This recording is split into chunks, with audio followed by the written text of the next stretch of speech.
Casey, I'm about to start the show.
Hello, Savannah. Hello, Savannah.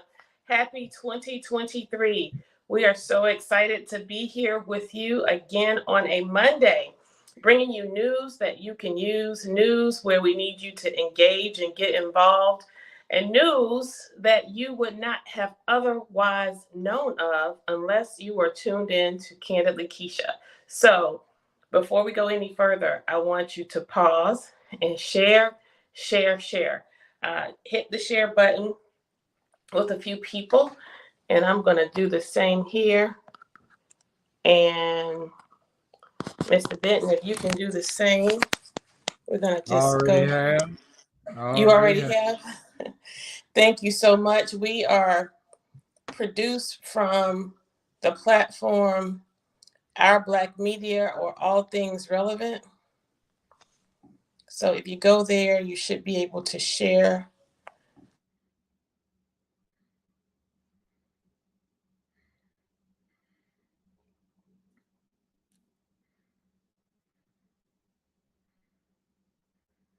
Yeah, it's coming in.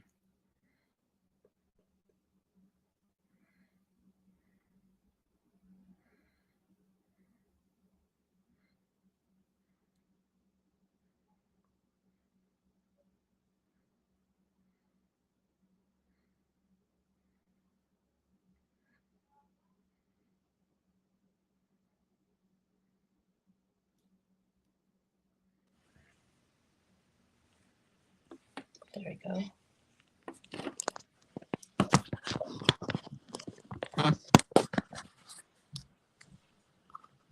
Okay, so with us today is Mr.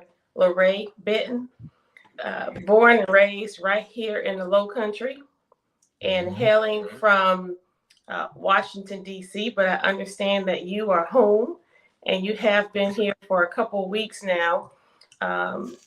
More specifically, I want to jump right into well, we recognize the work you've done with helping to save Yamacraw. You and Mr. Maxwell and members of First Bryan Church, your mother, Georgia Benton, several advocates who have been at this effort for a long time.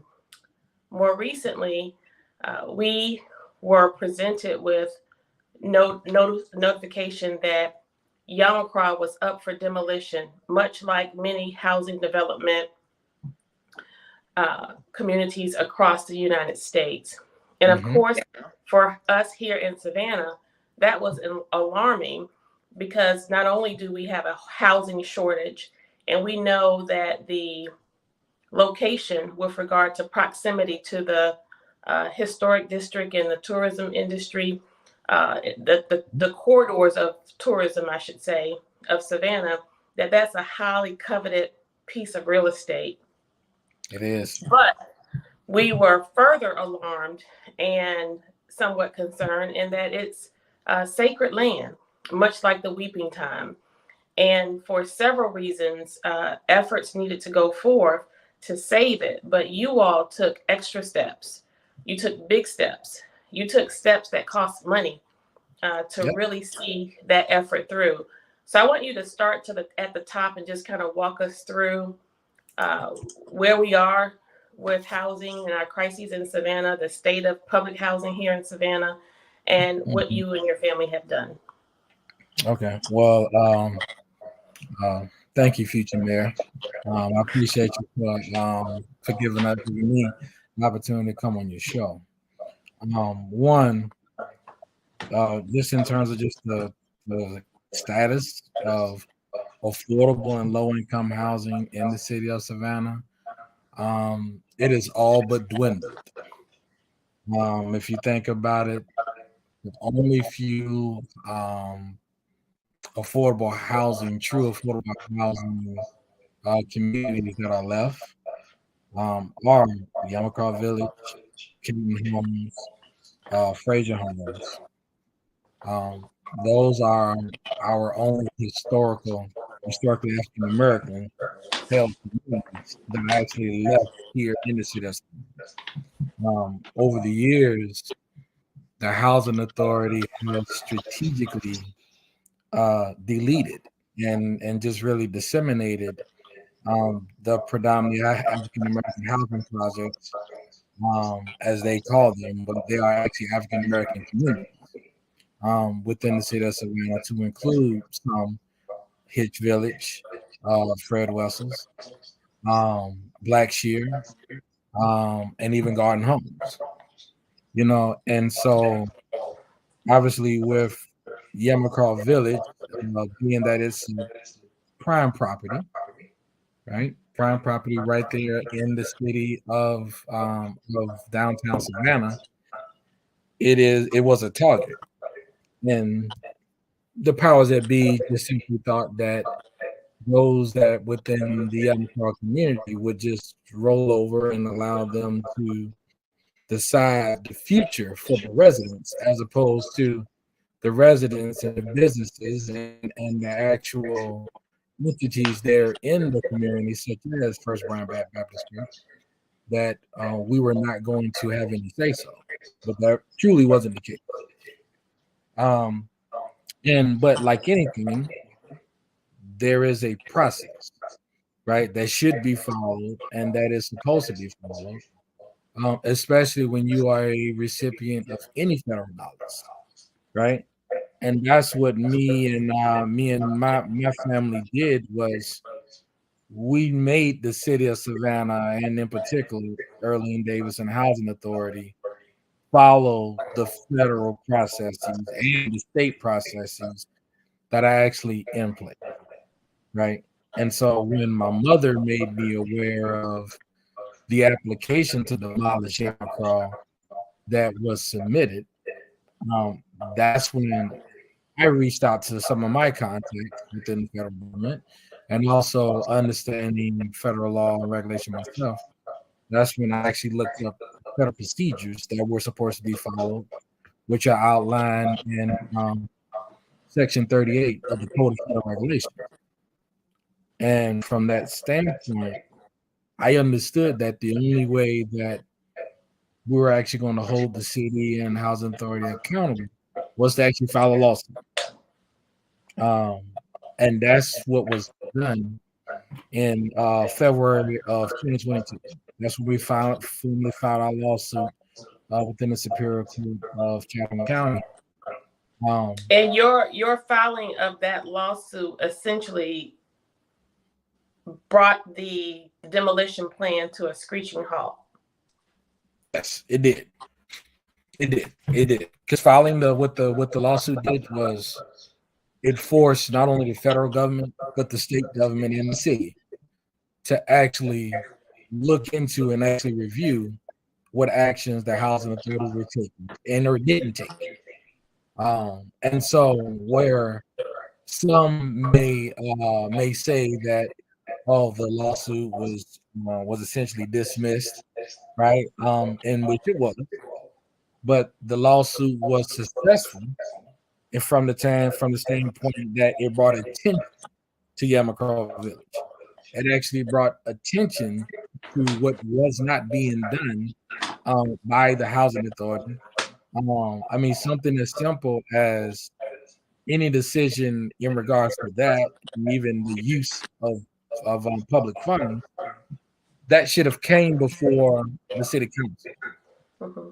And let me just say this, Mr. Benton, there is very little that we are made aware of as a council with regard to any public housing property.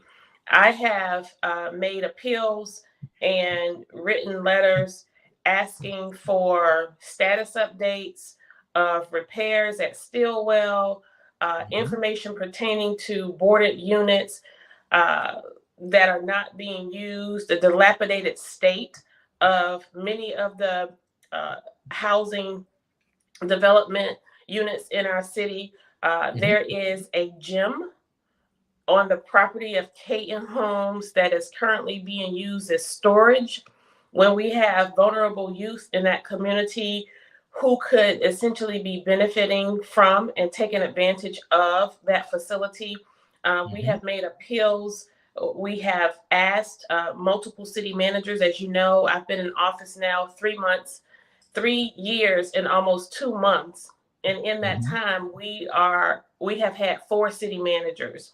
And so between each of those city managers, we have advocated for more information, more accountability, just to have board members who we are supposed to appoint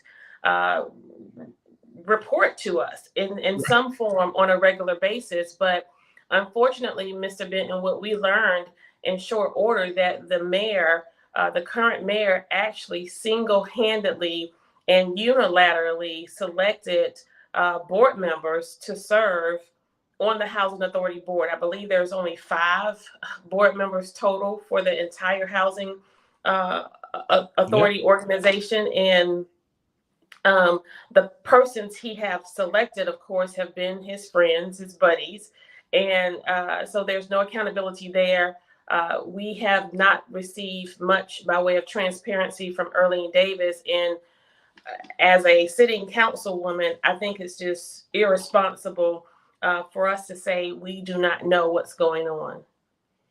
I agree with you. And not only that, it's actually a violation of the city ordinances and the code, right? On one level, you can actually say that it's actually a misuse and a misappropriation of funds, right? Because even for, Earlene Davis to direct staff or whatever to actually devise any application and everything go before HUD, right? Those funds have to come out of the coffers of the city, which those monies are actually owned by the residents and the business owners, right? Because Earlene Davis is not in a elected position, so she really doesn't have any authority as to how to use and appropriate city-owned funds, because that belongs to the treasury of the city of Savannah, which belongs to the citizens of Savannah.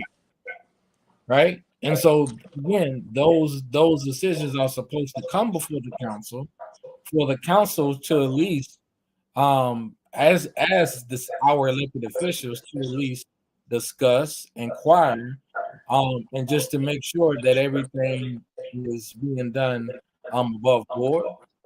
But most importantly, to make sure that the citizens' best interests are in mind, and that has been our fight and our main argument is simply that no one has came within the Yamacraw community to actually inquire what the citizens desire to have, what the businesses within the Yamacraw community and the churches desire to have, like the nonprofits that who serve them, like no communication has been had at all.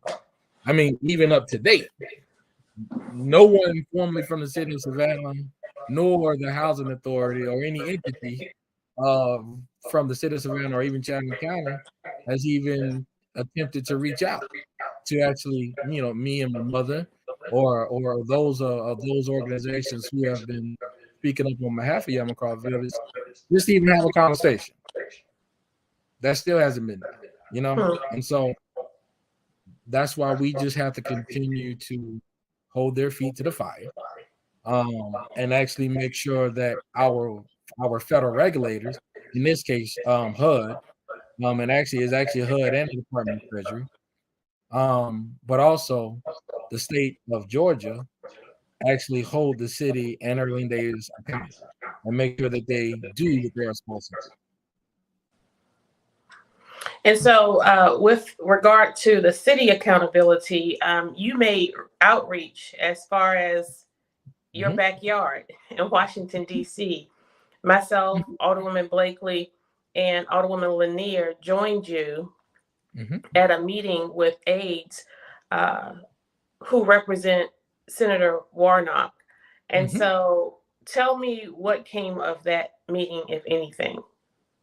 Yeah, so during that time, it was a timely meeting because obviously y'all were already in Washington D.C., so that made it easier.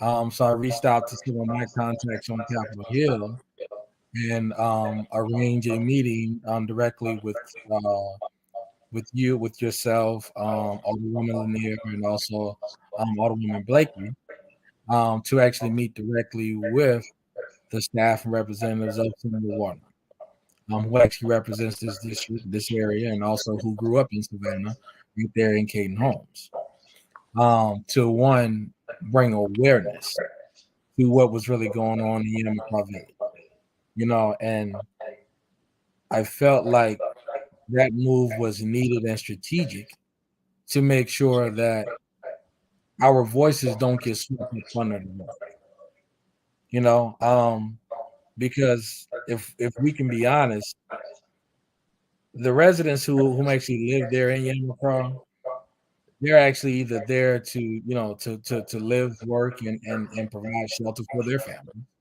right? Or for those senior citizens, they've worked the majority of their lives and they are retired and are in fixed income, right? Or for the veterans that actually live in Yamacraw Village, and there are some, they've already served their country with honor, and again, they are also on fixed incomes, and so what we wanted to make sure was that we spoke up and we make sure we empowered and gave them a voice. And sometimes you have to actually use your political connections to make sure the right thing is getting done.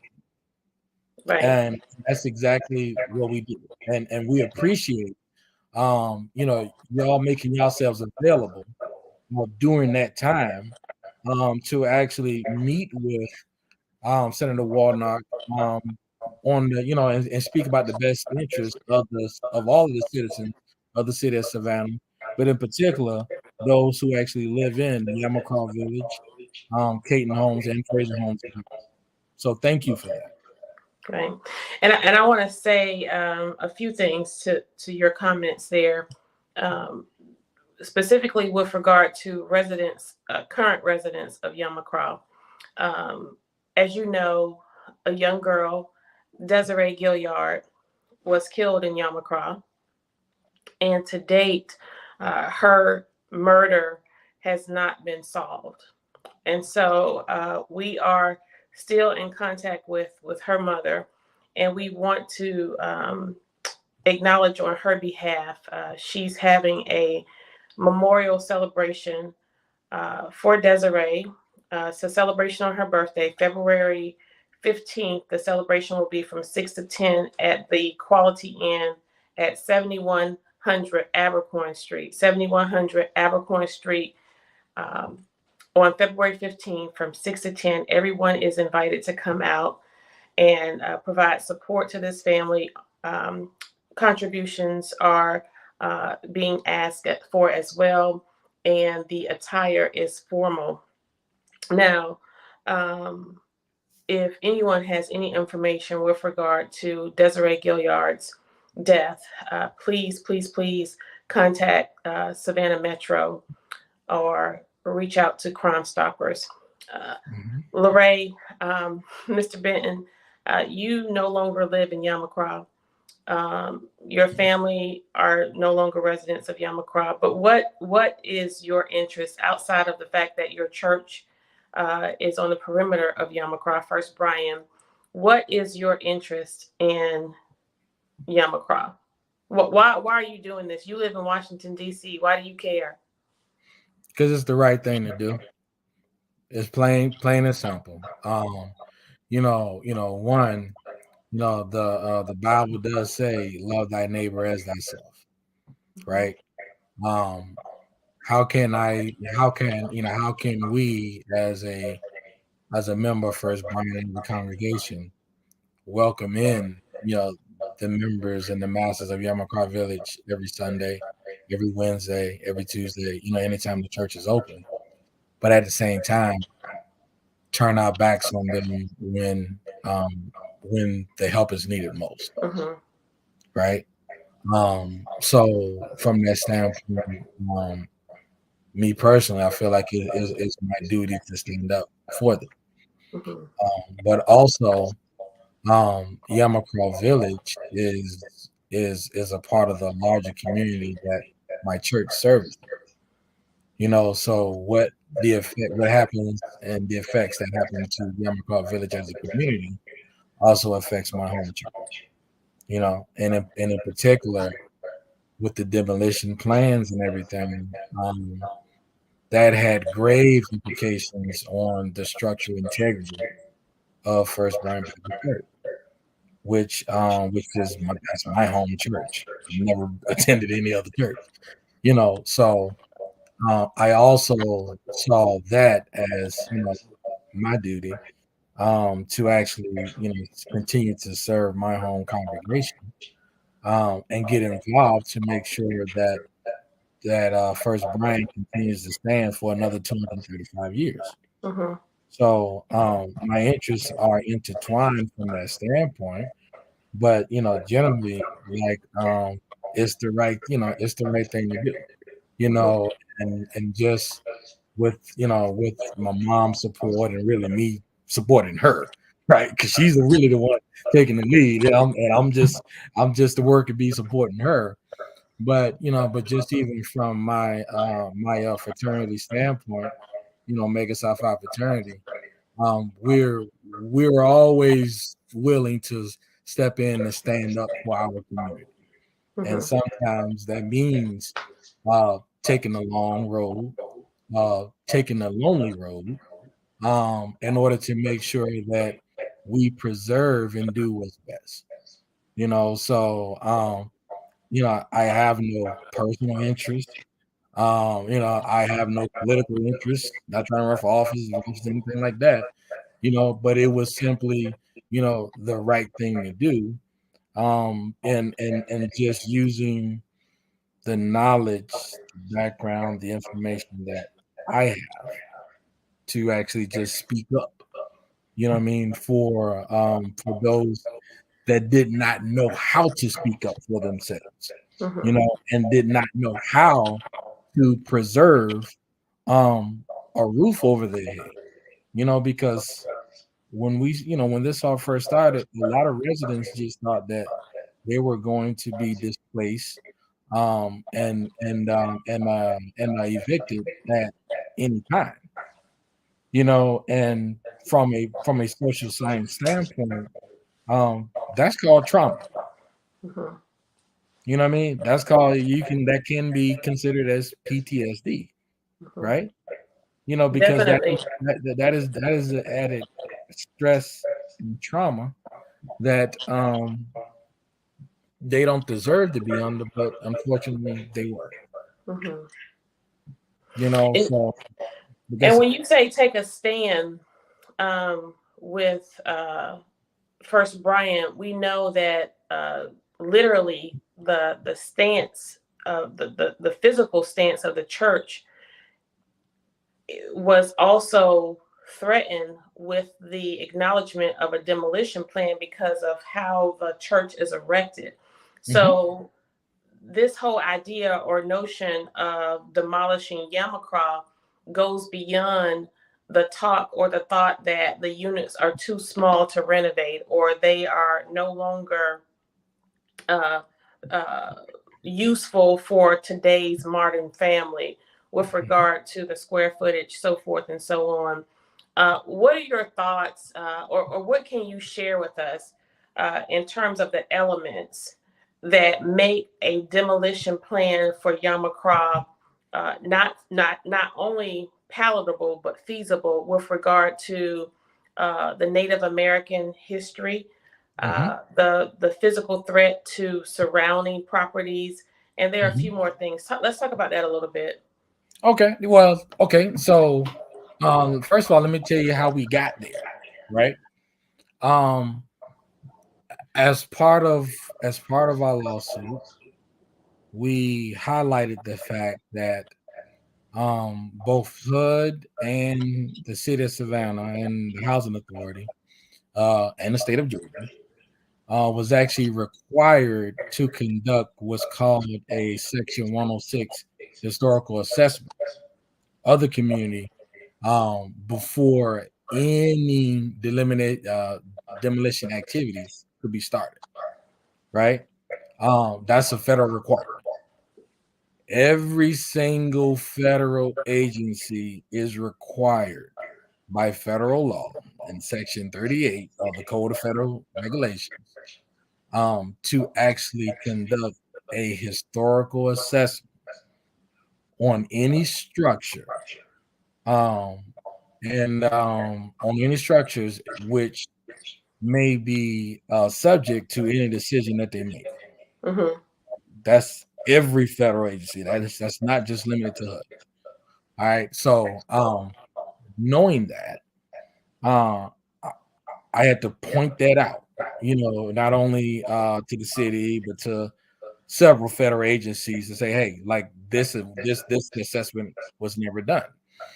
Just as some, just something as simple. And I also had to use the church as the focal point Hmm. in from a historical perspective, right?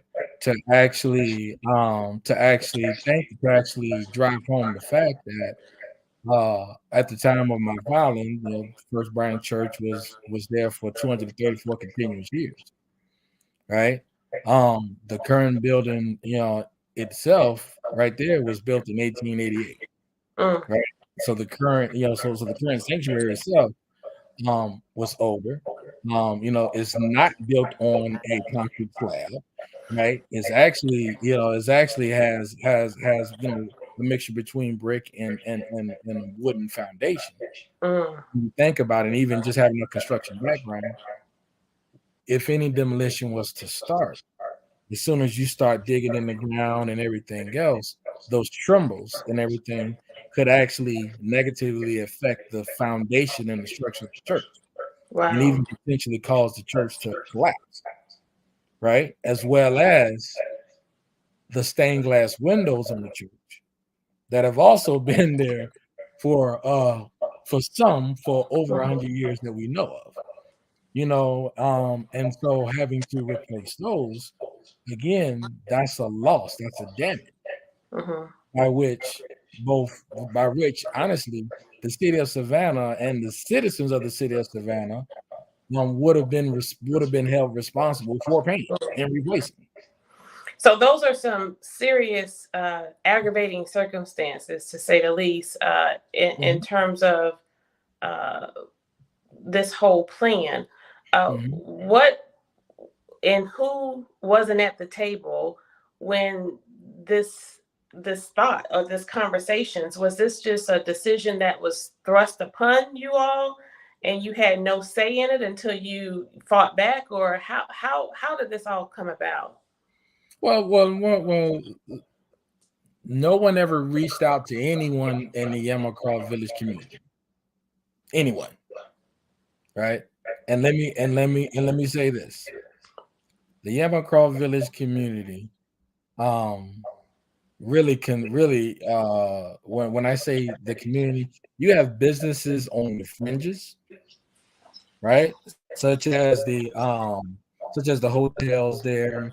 You got the Scarborough House and then Strawberry House and all those, and then you got SCAD and all that on the back side of the hotels, right? But they're not formally a part of the Yamacraw community, right? With them, the city never reached out to those business owners either to even get their input into the future of Yamacraw, right? But in particular, the city was required to tell each resident, for example, that by federal law, every resident in Yamacraw actually have the legal first option to purchase the actual residence in which they're living in. Right? That was never, that option and that discussion was never had with any of the residents. Right? The residents were never educated to the fact that even though they actually have a HUD voucher, a Section 8 voucher, as most people know them, right? According to federal law, they can actually use that same Section 8 voucher to actually purchase a home, to actually purchase a condo, right? So let's say if if Yamacraw Village is redeveloped, right? The residents actually can use and take those same HUD vouchers and actually purchase them a condo, a townhouse, or whatever residence may be redeveloped within the community, right? They can use their federal voucher to actually secure them a home within Yamacraw Village, right?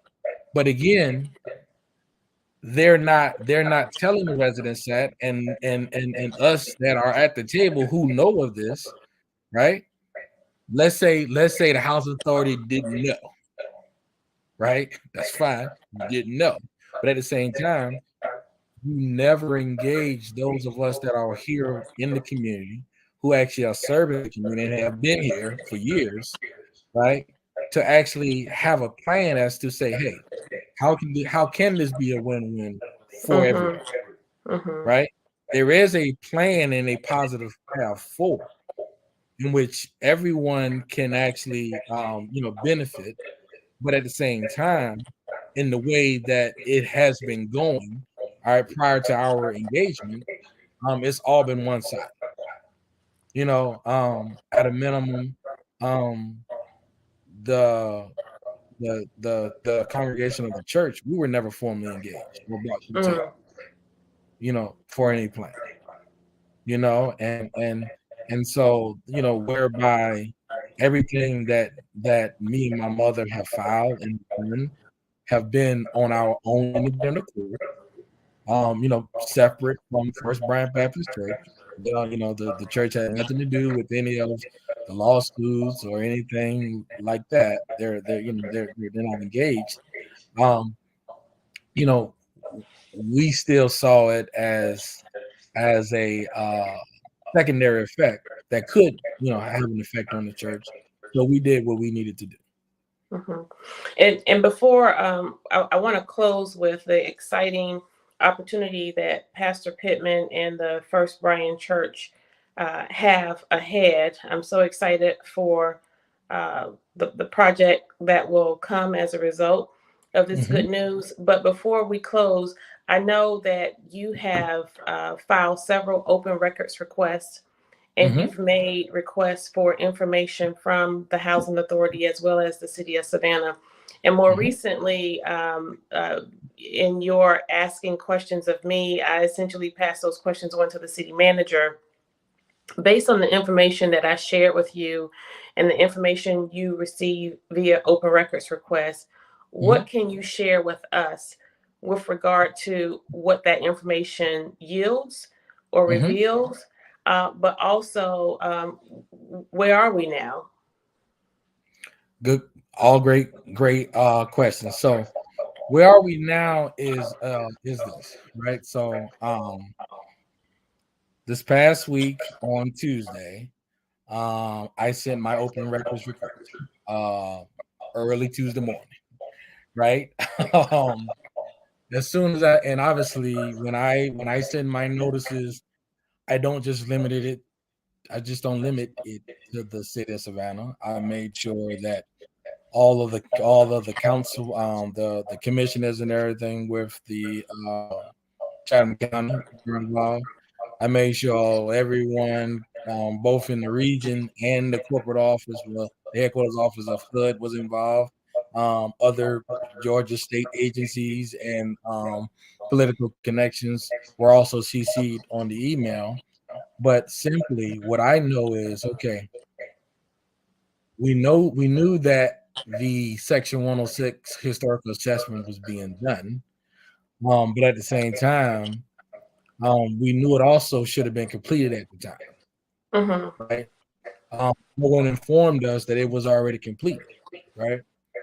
What I also know is that, according to federal law, with any assessment, there has to be an opportunity for public comment and public feedback, which wasn't done, right? And so, ironically, after I sent my email CCing everybody on Tuesday, the very next day, the very next day, some communication went out from the city about a survey for Yamacraw Village, right?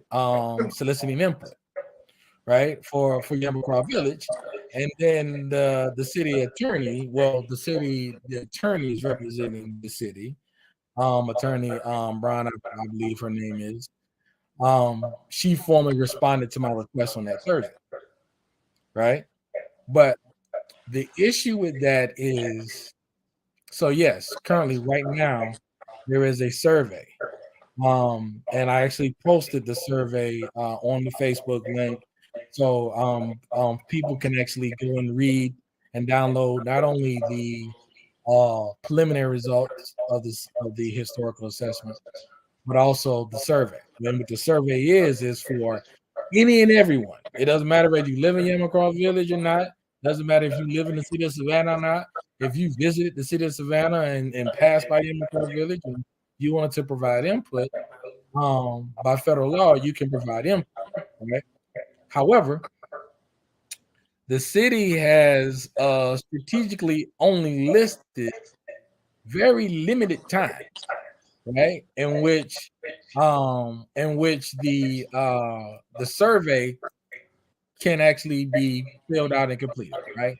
So, for example, the city is actually hosting 2 sessions on January the 30th, right?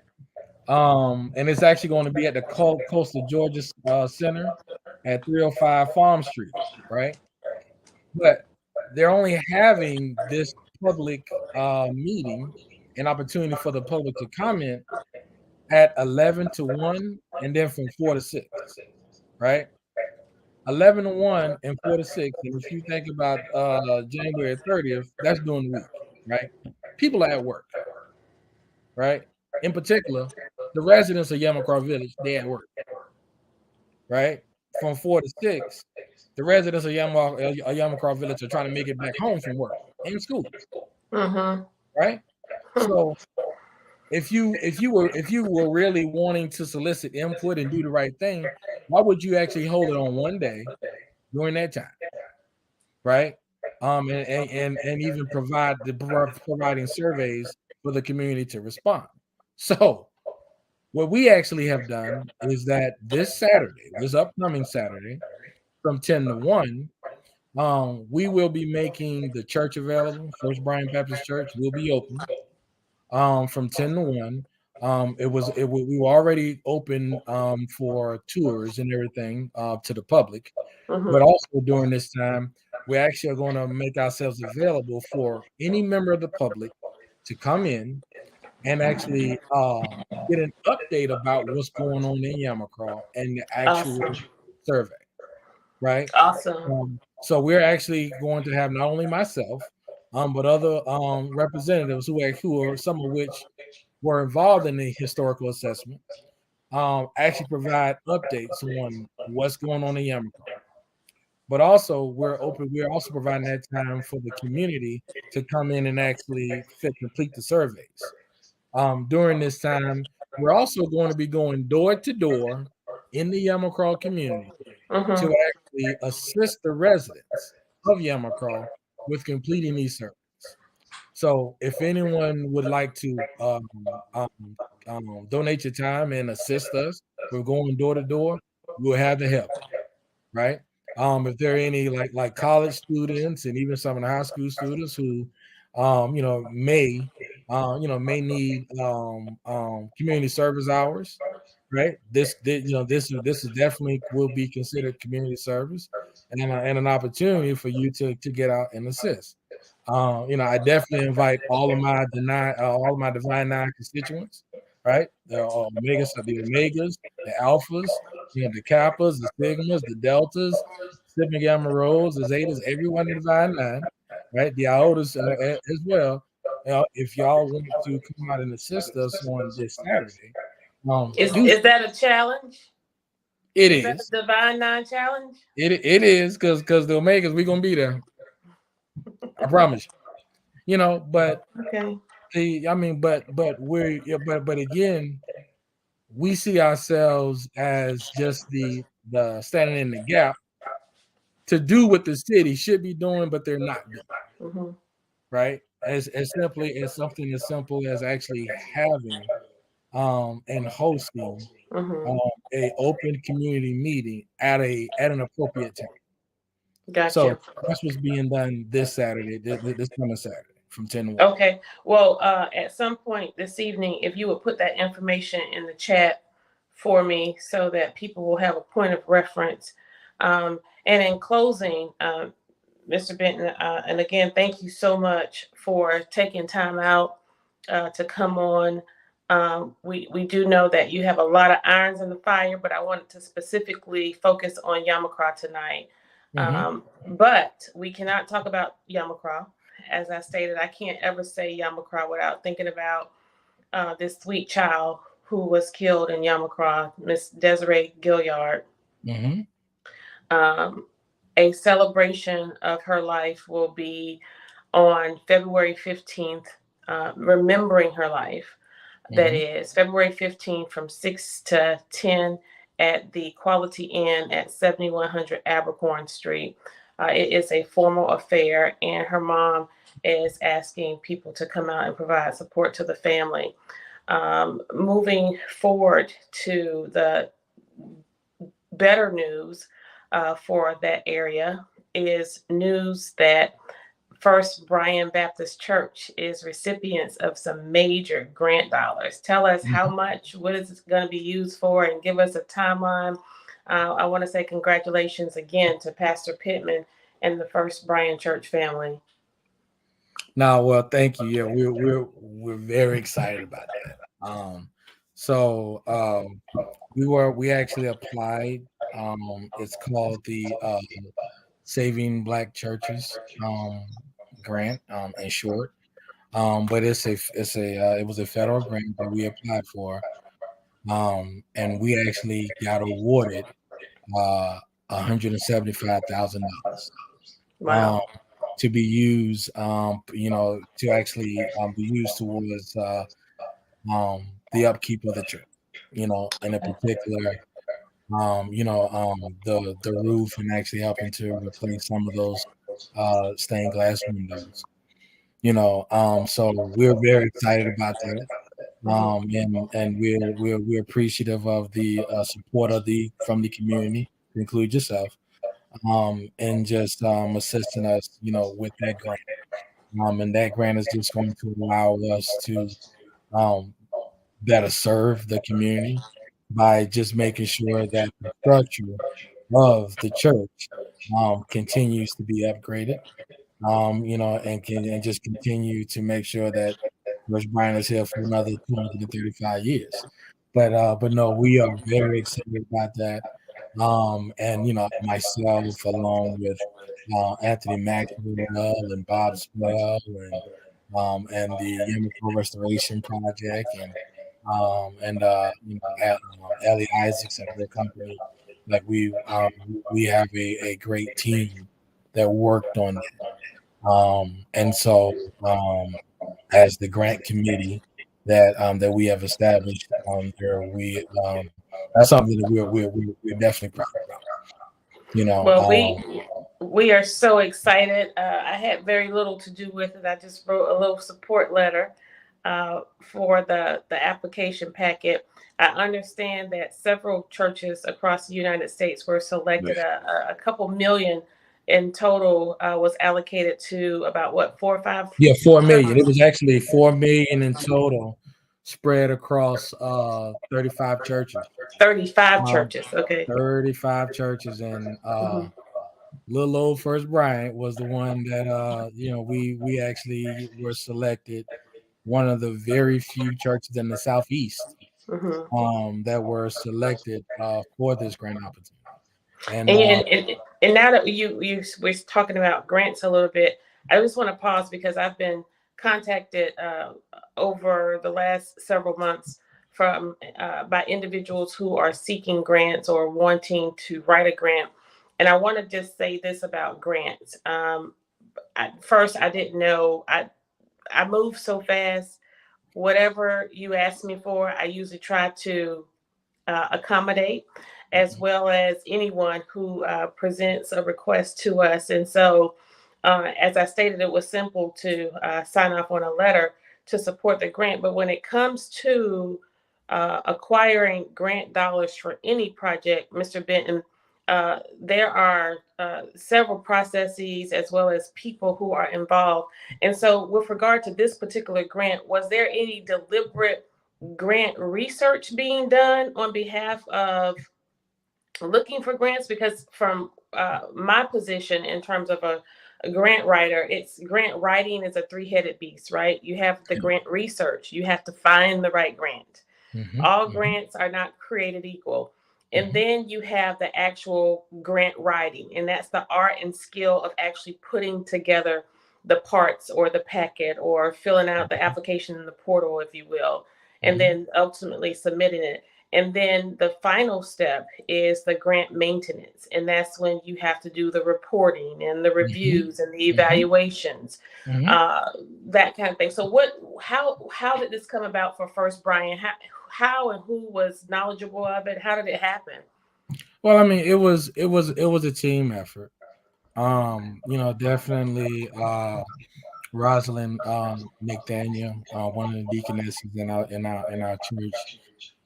She was always forward thinking, just in terms of securing grants for the church.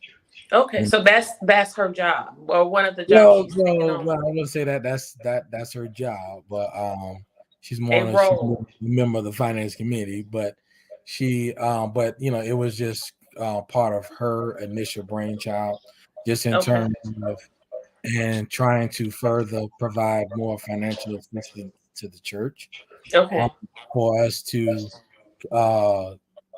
like you said, research the right grants to apply for, and actually go down the process of collecting the historical documents, right? So, I had to actually, go to the National Archives and actually and find the actual original pictures and application when our church went on the federal registry back in 1978. Because I was, again, historical information that we needed, because when you apply for grants like this, a lot of entities want to understand and know the historical significance, right, of your church or your organization, and how you're servicing the community.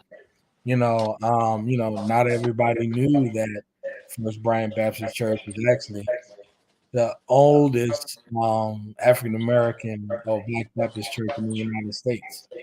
And that our founder, the church also has the oldest piece of continuously held African American land in the country.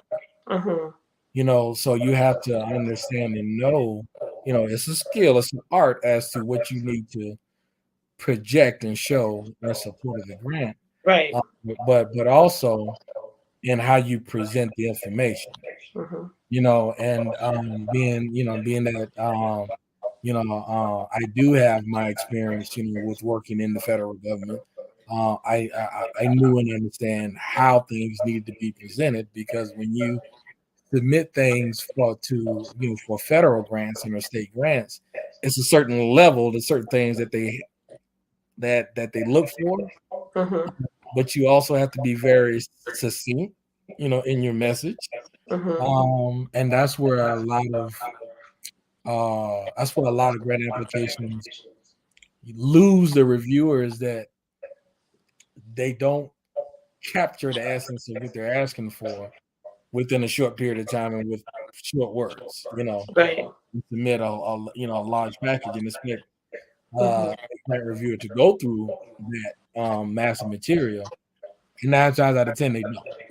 Right. So, And most of the time, the funders, while they have the resources, they don't have enough for everyone who is making application. Therefore, before they're seeking to find the right project to fund, they're weeding people out first, right? And so that's why something you said early on about the connections you have in DC, having a relationship or making contact, direct contact with the funder, establishing a rapport with someone who is a part of the entity is also of benefit as well. Right. No, it is. And just one thing, I do want to make sure is stated, but before we get off, just in closing, is simply this. Just to make it clear for everyone, there is no application to actually demolish Yamacraw Village. It's not in place, right? In May of 2022, the U.S. Department of Housing and Urban Development, i.e. HUD, actually sent a objection letter back to city attorney, that's the city manager, Mr. Melder, and also to Earlene Davis, informing them that their application to demolish Yamacraw Village was actually rejected by HUD. So any and all information that the Housing Authority or Earlene Davis or even the city of Savannah has been publicly stating in terms of there's a pending application before HUD. There is no pending application before HUD. Right? They've actually rejected the city's request to demolish Yamacraw Village. That's a fact. They've also required that the Housing Authority actually resubmit an application, that they actually engage the stakeholders that they were supposed to engage, such as the church, such as the community, right? And also, bring that, make sure that the city council is actually, involved, right? But at a minimum, the main thing that I see came out of not only the historical assessment, but feedback from HUD is that the housing authority is required to actually come up with a plan as to how they are going to retain all 315 units that are currently in Yamacraw Village within the community, even after redevelopment, Hmm. right? The housing authority and the city of Savannah know you are required to actually come up with a plan that works best and works to the advantage of how we're going to retain all 315 affordable and low income housing units right there in Yamacraw Village. You That's cannot right. replace them. You cannot just give them a voucher and say you're going to go anywhere, because everyone even knows now there's a waiting list for affordable housing, within the city of Savannah. Right. So, and And the city of landlords Savannah is are not not building. right. And the other thing to that, Mr. Benton, you can hardly find a landlord in this city who will take a Section 8 voucher. Let's Yep. face it, you have 2-bedroom apartments that are renting for more than an average mortgage. Mm-hmm. The housing market, because of our failed uh, opportunities or initiatives to put forth, if not rent control, some incentives for Mm-hmm. landlords. We have done nothing to protect the residents. I have been receiving calls from individuals since last year indicating that they have to move because their rent is going up. And their Mm-hmm. rent is not going up by $50. Their rent is not going up by $100. People are being assessed an additional $500 with just 1 or 2 months notice.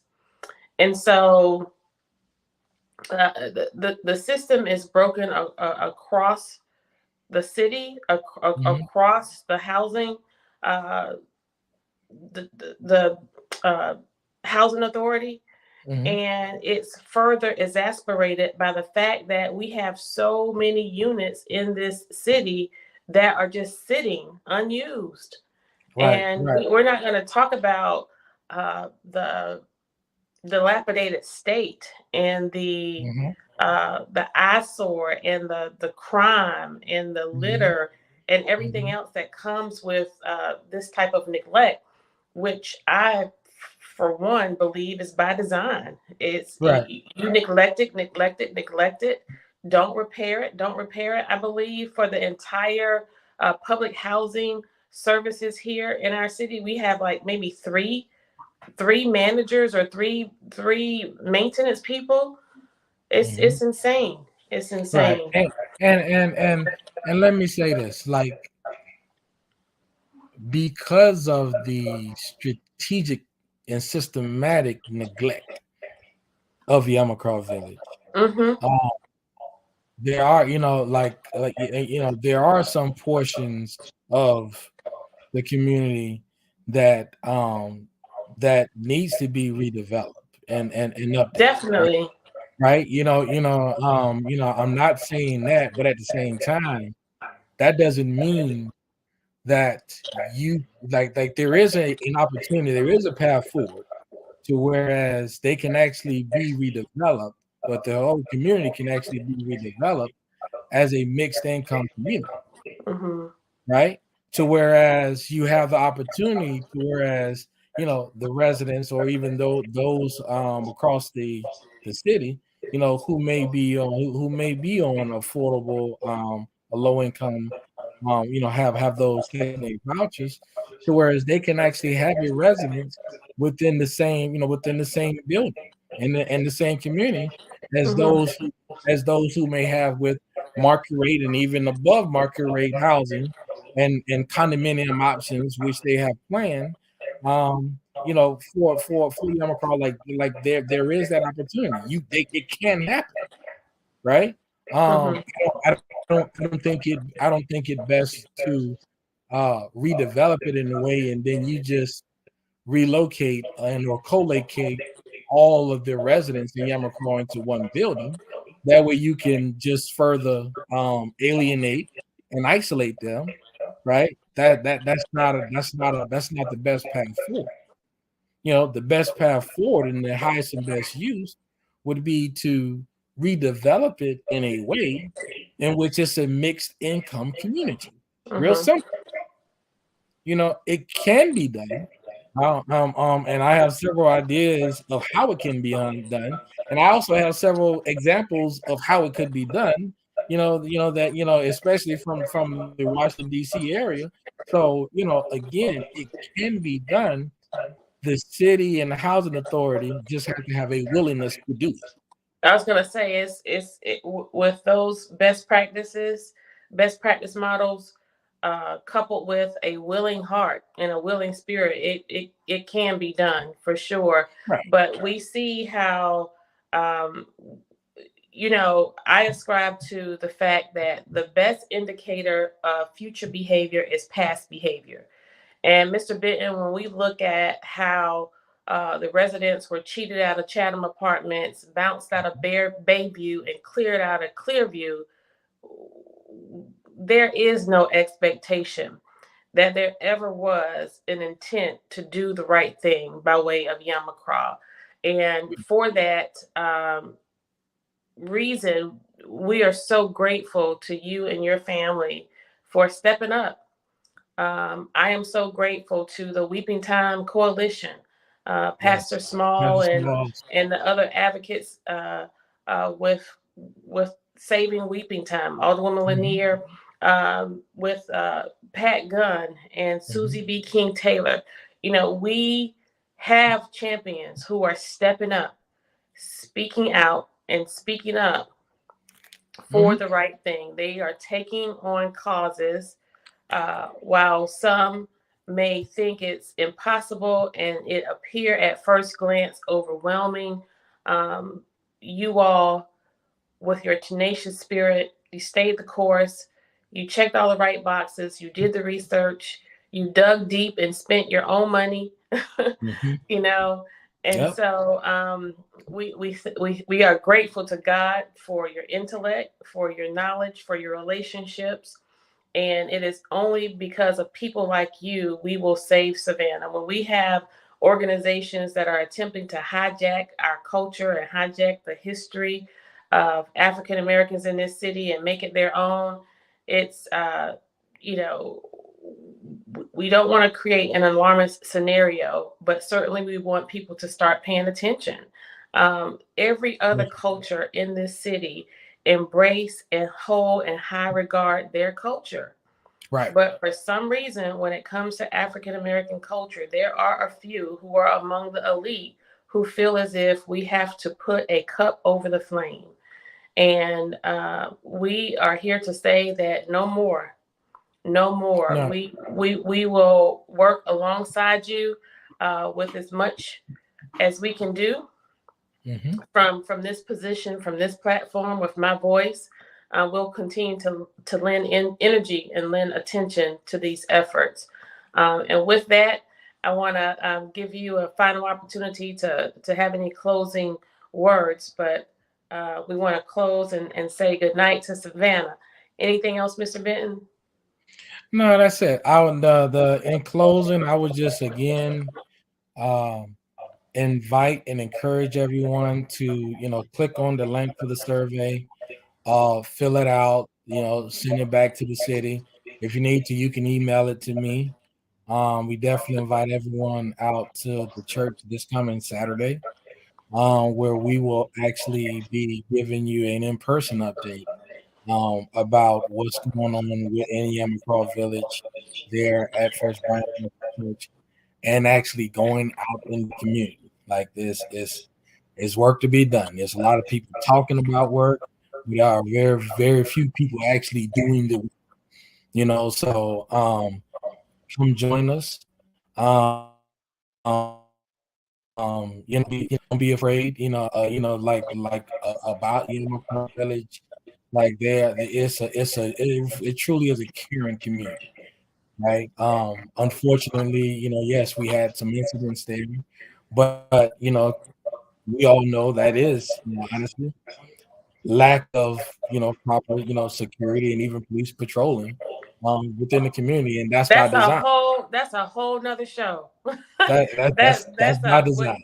Yes, it's by design, and it's no wonder more than what happens there has not happened. So we know in great detail. Data and statistics show it's a perfect formula. It's a perfect recipe for exactly what's happening there.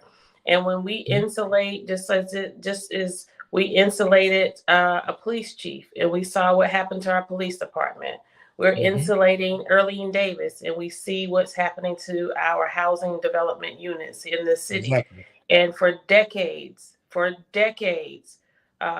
leadership at the Housing Authority has been insulated. And as a result, we have had residents kicked out. We have had residents blocked.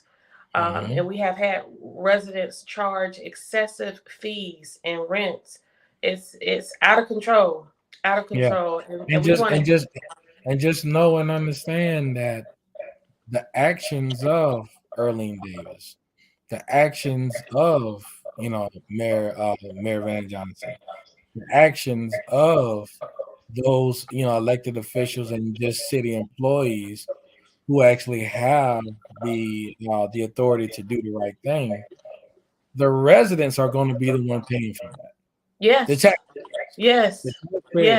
Like the paying these lawsuits and everything else, that is coming out of the taxpayers' money.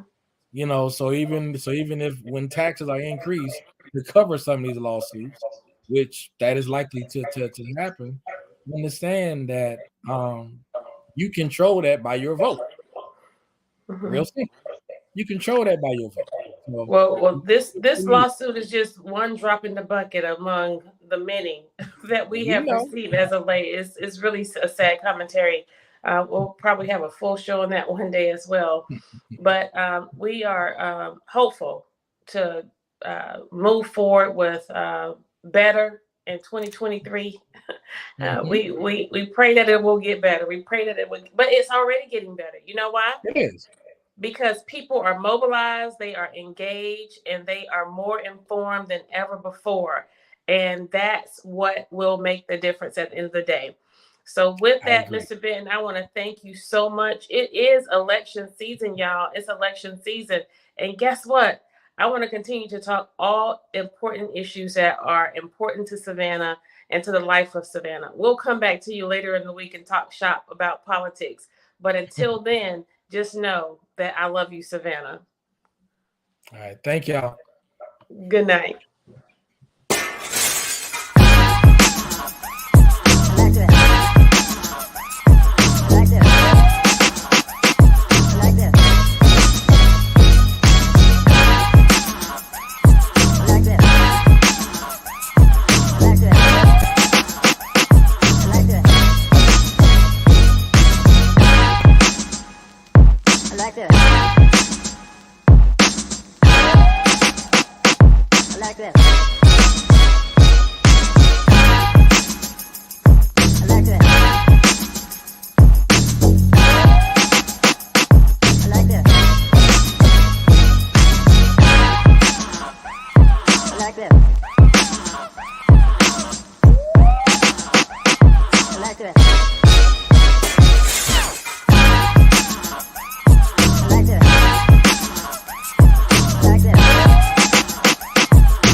like that.